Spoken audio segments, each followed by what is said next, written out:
নমস্কার, আমি সমীর মুখার্জি। আজকে একটা বিশেষ আবেদন নিয়ে এই ভিডিওটা আমি করছি।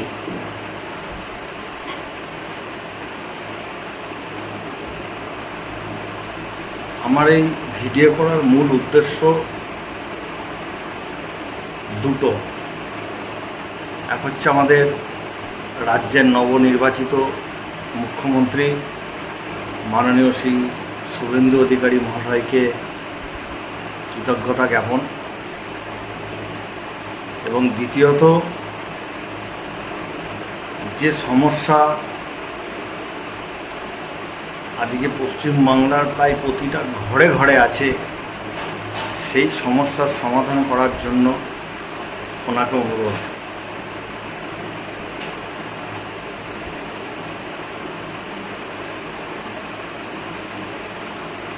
আমি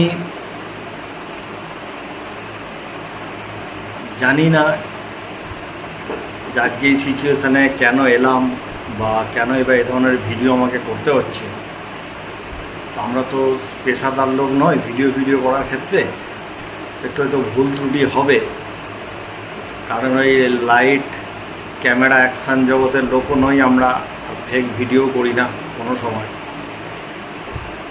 কিন্তু যাতে আপামর পশ্চিমবঙ্গবাসী তথা ভারতবর্ষের মানুষের কাছে এই ভিডিওটা পৌঁছায়, তার একটা কাতর আবেদন এই ভিডিওর মাধ্যমে আমি রাখতে চলেছি। আমার দীর্ঘ এই জীবনযাত্রায় আমি 30 বছরেরও বেশি অ্যাক্টিভ সোশ্যাল ওয়ার্কের সঙ্গে যুক্ত, মানবাধিকার সংগঠনের সঙ্গে দীর্ঘদিন কাজ করেছি। বিভিন্ন মানুষ বিপদে পড়ে গেলে তাদের পাশে দাঁড়িয়েছি, আজও দাঁড়াই। আমার এলাকায় আমি যেখানে থাকি, প্রতিটা মানুষেরই সমালোচক থাকে, কিছু নিন্দুক থাকে। তারা বাদ দিয়ে যদি কেউ তদন্ত করে দেখেন আমার পাস্ট অ্যাক্টিভিটিস, আমার মনে হয় মানুষ আমার সম্বন্ধে সেই কথাই বলবে যেটা আমি বলছি। দুস্থ মানুষের পাশে দাঁড়ানো, অসহায় মানুষের পাশে দাঁড়ানো, আইনি যে কোনো বিষয়ে সহায়তা দেওয়া ইত্যাদি আমার কাজ ছিল। আমি একজন বিজনেস করা ছেলে, সেলস অ্যান্ড মার্কেটিংয়ে ভালো ক্যারিয়ার ছিল আমার। কিন্তু 2018 সালে ভুলই বলুন, ট্র্যাপই বলুন, প্রলোভনই বলুন, যাই বলুন, কেউ বা কারুর দ্বারা আমি একটি কোম্পানির সঙ্গে যুক্ত হই। যে মানুষটা আমি জীবনে কোনো দিন প্রতিজ্ঞা করেছিলাম কোনো মানি মার্কেটের সঙ্গে যুক্ত হব না, কিন্তু ঈশ্বরের কি বিষয় আমি জানি না, সেই শেষ পর্যন্ত আমাকে নিয়ে গিয়ে ওখানেই ফেললেন। কিন্তু যখন এই কাজটা করতে গেছি, আমি বা আমার মতো বহু সংখ্যক মানুষ, আমরা সেবি রেজিস্টার্ড একটা ব্রোকার হাউস, তার সমস্ত সার্টিফিকেট, বড় বড় রিসার্চারদের সঙ্গে কথা বলা, দেশের স্বনামধন্য মিডিয়া, বড় বড় ব্যাংক ম্যানেজারদের উপস্থিতি, তাদের সমস্ত কিছু দেখেই আজকে আমরা মোটিভেট হয়েছিলাম। কোম্পানিটির নাম এলএফএস ব্রোকিং। এলএফএস ব্রোকিং প্রাইভেট লিমিটেডের নামে ডিম্যাট খুলিয়ে উনি চিট করেছেন, যদিও টাকা তুলেছেন LFS broking PMS services, LPS associates, LFS PMS ইত্যাদি বিভিন্ন নামে। আপনারা জানেন আজকের ডেটেও যদি দেখা যায় যে সারা ভারতবর্ষ জুড়ে শেয়ার মার্কেট বা ইন্ডিয়ান স্টক মার্কেট নিয়ে বিশাল কিছু যে নলেজ গ্রাম বাংলার মানুষের আছে তা নয়, আমাদেরও সেভাবে ছিল না। কিন্তু যখন দেখতাম যে প্রত্যন্ত আরামবাগের মতো জায়গায় একটি বহু সংখ্যক ছেলেমেয়েরা শেয়ার ট্রেডিং করছে, বা এটাও দেখেছি যে বিভিন্ন সভা অনুষ্ঠান বা আলোচনা যে সমস্ত জায়গাগুলো তৈরি হতো, সেখানে মুম্বাই থেকে নাম করা সেবি রেজিস্টার্ড রিসার্চাররা আসতেন, মোটিভেট করেছেন। আমরা সেইভাবে পা দিয়ে আজকে সর্বশান্ত। সারা ভারতবর্ষে প্রায় 16,000 মানুষ আমরা এর সঙ্গে যুক্ত হয়েছি, নিজেরা ইনভেস্ট করেছি প্রথমে, পরবর্তীকালে কাজ করেছি। শুধুমাত্র যে একটা সেবি রেজিস্টার্ড ব্রোকার হাউস, সমস্ত ডকুমেন্টস আছে এই হিসাবে। বিষয় হচ্ছে 2022 সালের শেষ থেকে এই কোম্পানিটার বিপর্যয় নামে। 23 সালে 1-2 মাস করেছে, আজকে 23 থেকে 26, না এই কোম্পানি কোনো রকমভাবে কাউকে কোনো টাকা ফেরত দিয়েছে না কিছু। প্রথমে কোম্পানির যিনি সিইও সৈয়দ জিয়াজুর রহমান, শুনতাম তিনি মুম্বাই শেয়ার মার্কেটের একজন ডন, তার কথাতে শেয়ারের বাজারে দর ওঠানামা হবে। যদি আমার কথা অবিশ্বাস হয়, বহু এজেন্ট আছে তারাও শুনেছে বিভিন্ন মিটিংয়ে, উনি ইচ্ছা করলেই কোনো শেয়ারের দাম ওঠানামা করাতে পারতেন। এবং উনি যখন ঘুরতেন ওনার সপার্ষদ হিসেবে বেশ কিছু গুণী মানুষও ঘুরতেন, যাদের দেখে আমরা মোটিভেট হয়েছিলাম। তো বিভিন্ন মানুষকে আজকে সারদা, রোজভ্যালি, অ্যালকেমিস্ট পরবর্তী যুগে এই শেয়ার মার্কেটের একটা ডিম্যাট ফার্মকে সামনে রেখে অদ্ভুতভাবে মানুষগুলোকে নিঃস্ব করে দিয়ে চলে যায়। প্রথমে উড়িষ্যা পুলিশের দ্বারা অ্যারেস্ট, পরবর্তীকালে ইডির তদন্ত চলছে এবং বর্তমানে তিনি বিচারাধীন অবস্থায় জেলবন্দি। সঙ্গে কিছু আমাদের অন্যান্য কোম্পানির ডাইরেক্টরদেরকেও করেছেন, কিন্তু সবটাই ওনার ট্র্যাপ, মাস্টার মাইন্ড উনি। এই করার ফলে আজকে বহু মানুষ যারা একটু বাঁচার জন্য এখানে এসেছিল, এবার যদি বলেন যে আমরা গেছি কেন, আমাদের কাছে এরকম অনেক তথ্য প্রমাণ আছে যে 2019 সালের নভেম্বর মাসে একটি প্রোগ্রাম হয়েছিল খোলা ময়দানে আরামবাগে, যেখানে মঞ্চে শেয়ার মার্কেটের স্বীকৃত অ্যানালিস্ট বা রিসার্চাররা যেমন উপস্থিতি ছিলেন, দেশের স্বনামধন্য যে টিভি চ্যানেল ছিল সিএনবিসি আওয়াজ তারা ছিলেন, বিভিন্ন বড় বড় রাষ্ট্রায়ত্ত ব্যাংকের ব্যাংক ম্যানেজার যা ছিলেন, যা দেখে আমি বা আমার মতো বহু মানুষ মোটিভেট হয়েছে যে না, এই জায়গাটা ফ্রড হতে পারে না। এই জন্যই ফ্রড হতে পারে না আশা করেছিলাম যে যেহেতু সারদা, রোজভ্যালি ইত্যাদি কোম্পানিগুলো ফ্রড হয়ে গেছে, রাজ্যে আইন শাসন এসেছে, এটা যখন বুক খুলে ব্যবসা করছে মানে এর কিছু লিগ্যালিটি আছে, এর কিছু পেপারস আছে। আর সত্যিই পেপারসও ছিল। যখন ব্যবসা করেছি ঝাঁক ঝাঁক লোক গেছে, তখন প্রশাসনের নজরে পড়েনি, কিচ্ছু হয়নি। কিন্তু যখনই ফাঁসা হলো তখন সব দায় চলে এলো এজেন্টদের ওপরে, যে এজেন্টরা এই ধরনের ঘটনা ঘটাচ্ছে। তো যাই হোক, আমরা তো কাজটা করবার সময় জানতাম না কি আইন আছে না আছে, জানলে হয়তো যেতামও না। আর এটা তো চিটফান্ড বলে আমরা কাজটা করতে যাইনি, শেয়ার মার্কেট সেবি রেজিস্টার্ড ব্রোকার হাউস বলে কাজটা করতে গেছি। কিন্তু করতে যাওয়ার পরে আজকে আমাদের এই পরিণতি, সর্বশান্ত এলাকায় মান সম্মান চলে যাওয়া, যেন কি বিরাট একটা অচ্যুত কাজ আমরা করে ফেলেছি। এখন বিষয়টা হচ্ছে যে যদি আমরা এজেন্টরা দায়ী হই, তাহলে সেবি দ্বারা স্বীকৃত যে কাগজপত্রগুলো যে ওনাকে দেওয়া হয়েছিল, রিনুয়াল করা হয়েছিল, তারা এটা দায়ী হবে না কেন? যে সমস্ত ব্যাংকে কোটি কোটি টাকা লেনদেন হয়েছে সেই সমস্ত ব্যাংকগুলো দায়ী হবে না কেন? আমরা তো চেকের মাধ্যমে লেনদেন করেছিলাম। আজকে এদের দিকে কেউ আঙুল তোলে না।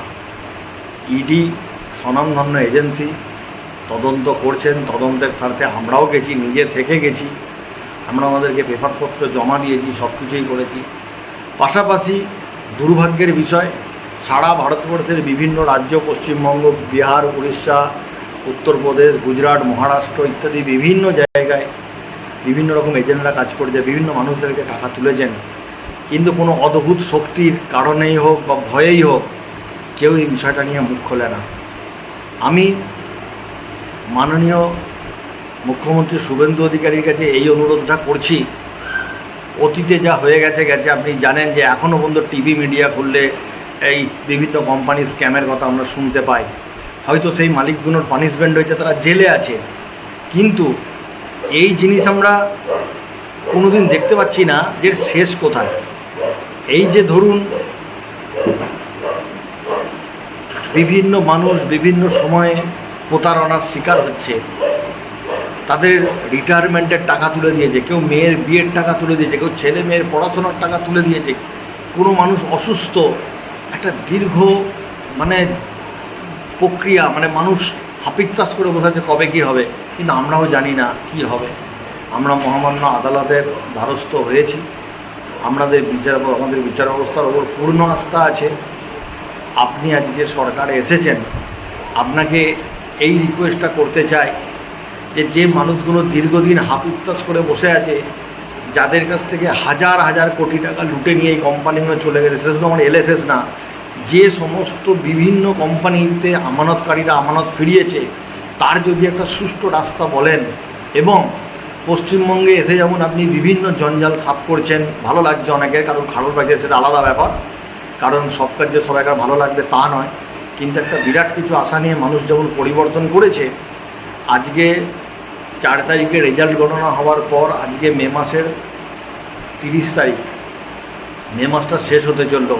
আপনার কাছে রিকোয়েস্ট করছি যেন আমাদের সমস্ত আমানতকারী যে সমস্ত অসহায় মানুষগুলো আছেন, কোনো বৃদ্ধা মহিলা তার টাকা আছে, এর জন্য আমরা যে সংগঠিতভাবে লড়ছি, আজকে 3,500-4 হাজার মানুষ আমাদের সঙ্গে আছেন, আমরা কোনো রকম আইন লঙ্ঘন হয় এই ধরনের পদক্ষেপ নিইনি, কখনো নিইনি। আমরা চাই এর একটা সুষ্ঠু মীমাংসা হোক, মানুষগুলো যাতে তার টাকা দ্রুত ফেরত পাক সেই একটা ব্যবস্থা করা, এবং ভবিষ্যতে পশ্চিমবঙ্গের বুকে, বিশেষ করে পশ্চিমবঙ্গ আমাদের সোনার বাংলা, এই জায়গায় যেন এই ধরনের কোম্পানি একটাও না গজিয়ে ওঠে নতুন করে। এই কোম্পানিগুলো যে গজিয়ে ওঠে এর পিছনে কিন্তু একটা সম্পূর্ণ প্রশাসনিক মদত আছে, কারণ উইদাউট পেপারস কেউ কাজটা করতে আসে না, পেপারস নিয়েই আসে, পেপারস দেখিয়েই কাজ করে। কোনো সাধারণ মানুষ বা তাদের ক্ষমতা থাকে না প্রথম দিকে যে আমরা কাগজটাকে চেঞ্জ করি। ইতিমধ্যে আমরা যখন প্রথমে এরকম হয়েছে, আমাদের মধ্যে অনেকে যখন সেবিকে ফোন করেছিল, সেই বলেছিল কোনো কমপ্লেন আছে কি জানান, কিন্তু সেই সময় উনি প্রত্যেককে প্রফিট দিচ্ছেন, কারোর কোনো কমপ্লেন নেই। তাহলে আমাদের দেশের আইন হচ্ছে যে যখন কেউ ফেঁসে যায় তারপর তার কাছে যাওয়া, কিন্তু একটা জায়গায় একটা কাজ চলছে, এত লেনদেন, একটা আরামবাগের মতো শহরে এত গাড়ি ঘোড়া যাচ্ছে, এত কিছু হচ্ছে, কারোর চোখে পড়ে না, প্রশাসন থেকে ডেকে বলে না, রাজ্য পুলিশের কাছে হয়তো অনেক আগে ইন্টিমেশন ছিল, সেটাও আমরা জানতে পারিনি, বিশ্বাসের সঙ্গে কাজ করেছি। এখন এই কাজটা কেন করেছি আপনি হয়তো জানেন, মাননীয় মুখ্যমন্ত্রীকে আমি বলছি যে পশ্চিমবঙ্গে কিন্তু একটা চরম বেকারত্বের ব্যাপার আছে। প্রত্যেকটা মানুষের একটু ন্যূনতম জীবনযাত্রা পালনের ইচ্ছা, তারা একটু ভালো থাকবে, বাচ্চাকে একটু ভালো পড়াবে। আপনি জানেন কর্পোরেট জগতে কাজের কত প্রেশার, সেইখান থেকে এসে যখন দেখছে যে এই লিডারটা এখানে পরিশ্রম করে একটু ডেভেলপ করেছে, একটু গাড়ি করেছে, একটু বাড়ি করেছে, সুতরাং চলো যায়। একটা বৃহৎ অংশের মানুষ আজকে এই পেশাটার সঙ্গে যুক্ত। এরা সবাই ক্রিমিনাল নয়, এরা সবাই কিন্তু ইন্টেনশনালি মানুষের ক্ষতি করার জন্য আসে না, এরা আসে একটু ভালো থাকার জন্য, বা একটু কাগজপত্র আছে যদি আমি কাজটা করে খাই। আমি সেই এজেন্টদেরকে অনেক অনেক কৃতজ্ঞতা জানাবো যারা LIC বা মিউচুয়াল ফান্ড এদের সঙ্গে যুক্ত আছে। খুব কম কমিশন কিন্তু সম্মানের সঙ্গে কাজ করে। কিন্তু এখানে বোঝানো হয়েছিল যেটা শেয়ার মার্কেট, কোনো ভয় নেই, আমাদের স্টক ধরা আছে ইত্যাদি। আপনারা ডাকলে আমাদের কাছে সমস্ত পেপার ডকুমেন্ট সব আছে, আমরা দেখাবো। আমার ওপর প্রচুর ব্যক্তিগতভাবে প্রেশার আছে পুলিশ প্রশাসন থেকে, সব থেকেই, সেটা আমি ভয় পাই না। কারণ আমি যে লড়াইটা মূলত লড়তে নেমেছি, সেই লড়াইটা হচ্ছে যে যারা অতীতে প্রতারিত হয়েছে তাদের পাশে যেমন আমি দাঁড়াতে চাই, নতুন করে কেউ যেন প্রতারিত না হয় সেই ব্যাপারেও আমার লড়াই আছে, এবং আমি লড়বো এটা, তার জন্য আমার যা হয় হবে। আমি শুধু এইটুকু অনুরোধ করতে চাই, যেটা একটা সমাজের ব্যাধি, এই ব্যাধিটাকে দূর করতে হবে। সারদা রোজভ্যালির পরে অনেকে এখানে কাজে এসেছে, কেন এসেছে আমি সেটাও এখন ফিল করতে পারছি। একদিকে যখন টাকা পয়সা চলে যাচ্ছে, বহু ক্লায়েন্ট বহু এজেন্টের বাড়িতে গিয়ে ঝামেলা করে, সবাই তো আর মানে খারাপ না, এগুলো মানে প্রত্যেকেই, মানে বেশিরভাগ যাদেরকে আমি চিনি এরা একটা ভালো ফ্যামিলি থেকে বিলং করে। তো যখন বাড়ির সামনে চেঁচামেচি ঝামেলা হয়েছে, সে চাই যেখান থেকে হোক আমি এর টাকাটা দিয়ে দিই। এই টাকাটা মেটাতে গিয়েই এরা আবার একটা কোম্পানির ফাঁদে পড়ে যাচ্ছে। কেউ কিন্তু ইচ্ছাকৃত মানুষকে ঠকাতে চাইছে না। এই ক্রমাগত ক্লায়েন্টদের প্রেসার, চারিদিকে মান সম্মান বাঁচানোর জন্য মনে হচ্ছে ঠিক আছে ওইখান থেকে আমি কিছু করে দিয়ে দিই। এর ফলেই কিন্তু একটার উপর একটা কোম্পানি জন্মাচ্ছে এবং প্রতারণা করার সুযোগ পাচ্ছে। আমি ওনাকে রিকোয়েস্ট করছি যে অনেক আছে, অনেক আইনজীবী আছেন, অনেক আছেন যারা আমাদের যুক্তি দেয় বা কিছু করে, কিন্তু গোড়া সমেত এই সিস্টেমটাকে উপড়ে ফেলতে হবে, গোড়া সমেত। আমি রাত্রে ঘুমোতে পারি না, তার একটাই কারণ, যেহেতু আমরা সারা জীবন মানুষের পাশে দাঁড়িয়েছি, অন্যায়ের প্রতিবাদ করেছি। এই ঘটা আমাদের অজান্তে ঘটে গেছে, অনেকে সাইড মেরে দিয়েছে, চুপচাপ হয়ে গেছে যে চলো বাবা সবাই তো ঠান্ডা, কিন্তু আমি চুপচাপ হতে পারছি না, বা আমার সঙ্গে যারা আছে তারা কেউ চুপচাপ হতে পারছে না। আমাদের একটাই কাজ, যে কোনো উপায়ে যে সমস্ত মানুষগুলো প্রতারিত হয়েছে তাদের টাকাটা ফেরাতে হবে, যে কোনো উপায়ে। এই যে কোনো উপায় খুঁজতে গিয়ে এক একজন এক একটা ফাঁদে পড়ে যাচ্ছি।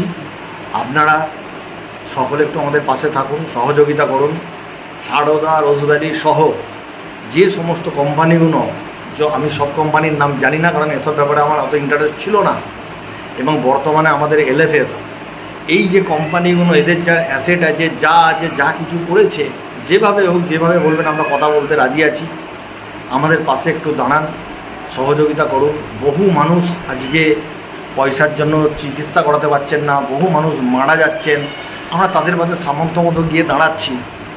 আপনারা জানেন যে একটা অদ্ভুত ক্ষমতার বল, জেলের মধ্যে বসে বসে ফোনে কথা বলা, তারপর তাদের হাতে নিশ্চিত আমাদের তুলে দেওয়া টাকা দিয়েই তারা আমাদের ক্ষতি করার চেষ্টা করছে। আজকে ধরুন আমাদের বহু রিমাইজার ইতিমধ্যে তারা আত্মহননের পথ বেছে নিয়েছেন। ইতিমধ্যে নিউজ পোর্টালে দেখানো হয়েছে একটা খবর, বা দেখেছেন পেপারসে, আমাদের একজন ভালো এজেন্ট মিন্স ব্যবসার দিক অনেক করেছিল বিশ্বাসের সঙ্গে, সে আরামবাগের এই অফিস থেকে ছাদ থেকে পড়ে গিয়ে তার মৃত্যু হয়েছিল। তার আজও পর্যন্ত কোনো কুল কিনারা হয়নি। জানি না কোন ক্ষমতা বলে এটা ধামাচাপা দেওয়া আছে, কিন্তু যাদের পয়সায় উনি আজকে কোটিপতি, এদের পাশে উনি নেই। আমি চাইব এই রাজ্যে যখন আপনি এসেছেন, নতুন যখন এত কিছু আপনি আইন প্রণয়ন করছেন, এই বিষয়টার দিকে আপনাকে আলোকপাত করার জন্য অনুরোধ করছি। অতীতে যারা সর্বশান্ত হয়েছে তাদেরকে কিভাবে টাকাটা ফেরানো যায়, যদি একটা নতুন কোনো, যদিও মহামান্য আদালতের নির্দেশে কিছু কমিটি হয়েছে, আমি সবগুলো জানি না, তো যদি এরকম একটা কিছু করা যায় তাহলে ভীষণভাবে কৃতজ্ঞ থাকব। দেখুন, আমরা অজান্তে ভুল করেছি, তার জন্য অনেক পানিশমেন্ট, সামাজিক হেনস্থা আমাদের ওপর হয়েছে, আমরাও ঘর পরিবার নিয়ে থাকি, কিন্তু অনেকে প্রেসার করেছে এই লড়াইটা থেকে সরে যাওয়ার জন্য। এই লড়াই থেকে আমাকে সরাতে পারেনি, আর আমি এই লড়াই থেকে সরবও না, কারণ আমি এর শেষ থেকে থাকবো। আমার লড়াই শুধুমাত্র আমার এলএফএসের আমানতকারীদের জন্য নয়, আমার লড়াই পশ্চিমবঙ্গের তথা সারা ভারতবর্ষের যত আমানতকারী আছে, যারা বারবার একটা কোম্পানির ট্র্যাপে পড়ে, আমার লড়াইটা তাদের বিরুদ্ধে। আমি তাদের বিরুদ্ধে লড়ছি, এর জন্য আমার ওপর প্রচুর চাপ আছে। অনেকে খুশি হতে পারছে না, আমাকে হুমকি দেওয়া হচ্ছে, আমাকে অ্যারেস্ট করার হুমকি দেওয়া হচ্ছে। কোনো বিষয়, যদি সমীর মুখার্জিকে অ্যারেস্ট করে মানুষজন টাকা পেয়ে যায়, আমার তাতে কোনো আপত্তি নেই। এর আগে ইডিতে গেছি, ইডিতে আমরা একই কথা বলেছি, এবং আপনারা জানেন যে ইডিতেও আমরা বলেছি যে আমাদের ইনকাম যা করেছি যা আছে নিয়ে ক্লায়েন্টগুলোকে টাকা ফেরান। কিন্তু এই আওয়াজ সমীর মুখার্জি ছাড়া আজকে কোনো এজেন্টের মুখ দিয়ে বেরোয় না। আমি প্রত্যেকটা এজেন্টকেও রিকোয়েস্ট করবো, কারণ আপনাদেরও প্রচুর টাকা এখানে ইনভেস্ট আছে, যেমন আমাদেরও নিজের অনেক টাকা এখানে ইনভেস্টমেন্ট আছে। আপনারা যা ইনকাম করেছেন অনেকেই এখানে ইনভেস্ট করেছেন, সর্বশান্ত হয়ে গিয়ে আজকে রাস্তায় ঘুরছেন। সকলে একজোট হয়ে থাকুন। আমি বলছি না জঙ্গি আন্দোলন করতে, যেটা আমি পক্ষপাতী মোটেই নয়। আইনের মতো চলছে, আইনের প্রতি আমাদের পূর্ণ আস্থা আছে। তবুও জানি না যে সরকারিভাবে পাশে দাঁড়ানো যায় কি না। আমি মাননীয় মুখ্যমন্ত্রী শুভেন্দুবাবুকে এইটুকু অনুরোধ করতে চাই যে অন্যান্য বিষয়ে যেমন আপনি ভীষণ ভালো রকম পদক্ষেপ নিচ্ছেন, আপনি এই বিষয়টাতেও একটা পদক্ষেপ গ্রহণ করুন। এই বিষয়ে একটা কমিটি নির্বাচন করুন, এতে প্রচুর মানুষ উপকৃত হবে। অনেকের বুক ফাটছে তো মুখ ফুটছে না, এত অসুস্থ, কেউ ব্রেন স্ট্রোক হয়ে পড়ে আছে, আমরা পাশে দাঁড়াচ্ছি, তাকে আমরা 2-10 টাকাটা দিয়ে হেল্প করতে পারছি না, গায়ে গতরে যতটুকু খেটে দেওয়া যায় যাচ্ছি। প্রতিটা মানুষ আজকে অসুস্থ হয়ে যাচ্ছে। তো এই বিষয়টাতে বিশেষভাবে নজর দেওয়ার জন্য আপনাকে অনুরোধ করছি। পশ্চিমবঙ্গে যেন এরপর এই ধরনের কোনো ঘটনা আর না ঘটে। তার কারণ হচ্ছে, যদি বলেন যে এজেন্ডা যাচ্ছে কেন, এজেন্ডার জ্বালাই ছুটছে, আমি বুঝতে পারছি। আমি অনেকের সঙ্গে কথা বলেছি, তারা এই চাপটা নিতে পারছে না।